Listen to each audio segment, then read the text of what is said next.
Joining us now is Tyler O'Neill, senior editor of the Daily Signal and author of Woke-to-Puss. He's also one of the three men who testified during this hearing this week. Good morning to you. Thank you for being here, Tyler. Good morning. Thanks for having me. So as we watched, there were some egregious examples. In your mind, what is most troubling about U.S. foreign aid falling into the hands of the wrong people? Yeah, well, so as one of the fellow panelists testified yesterday, much of this aid has actually gone toward terrorist organizations. But so that is one of the very troubling aspects.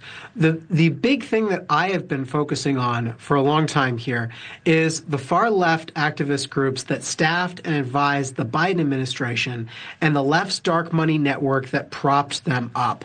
And I found a lot of connections between USAID and the left's dark money network.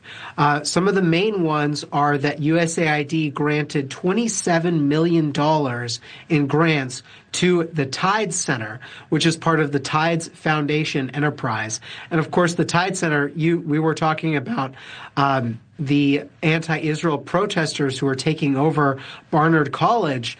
The Tides Center has an in-house nonprofit that provides legal aid and help specifically to anti-Israel protesters. And so this is where their interests are focused.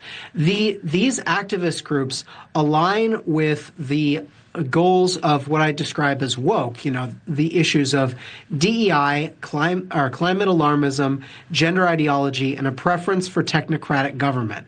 And the big concern that I have about foreign aid funding, especially from USAID, is that a lot of these American tax dollars are going to support woke causes in far-flung parts of the world that don't represent American interests and that don't represent where the American people would want their money to be going.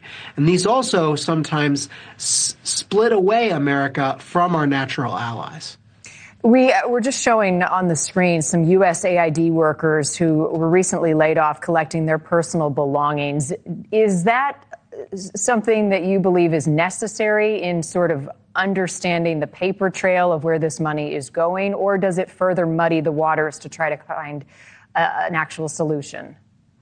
I think the important thing that we're seeing from these efforts in the Trump administration and from DOGE is that we are getting a shakeup here. The federal bureaucracy has long thought of themselves as better than the American people, morally superior, intellectually superior, and they don't care when the American people don't want to support the things that they're supporting.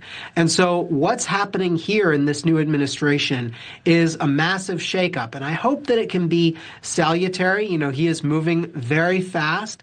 But I think this sends a very important message. It's telling the bureaucracy, because there was a recent poll that found 64% of Washington, D.C. based federal employees who voted for Kamala Harris in the last election say they would not follow a lawful Trump order if they considered it to be bad policy.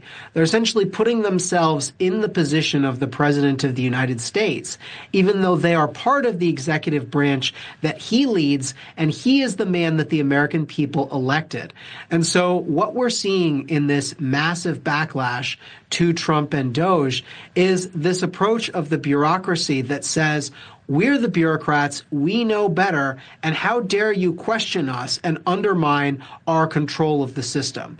And so while some of the shakeups that DOGE is engendering here might be a little bit too aggressive, the important message that's being sent is Trump is president, and the American people have said they don't want the bureaucracy to run amok like this. It is very good to have the bureaucracy put in check, even if, for a time being, there's a little bit of confusion.